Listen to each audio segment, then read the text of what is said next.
You need to watch this if you struggle with scary dreams. You might not be alone. Lena's breath hitched. Her reflection in the mirror was wrong. Behind her, the shadow man stood, his grin too wide, his arms jagged like broken tree branches. The worst part? He was getting closer. Blink. He moved. Blink again. Closer. His bony fingers almost touched her shoulders. The mirror rippled like water. Before she could scream, his hand shot out, grabbing her wrists. The room flipped upside down. Lena tumbled into darkness, through an abyss filled with whispers. "Come play with us, Lena." She landed hard on a cold surface, not her bedroom floor. An endless hallway stretched before her, walls covered in peeling wallpaper, air smelling of mildew and rot. Dim, flickering lights lined the ceiling. Then she saw them. Children.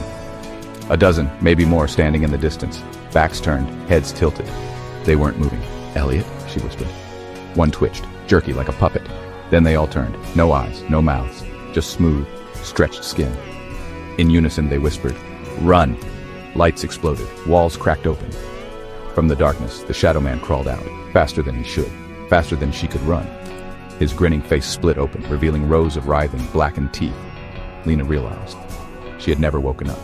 She had been in his world all along. The nightmare was real, and there was no escape.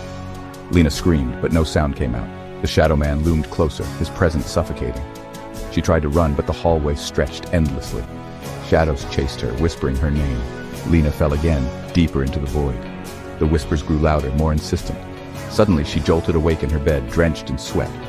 But the feeling of dread lingered. Was it really over?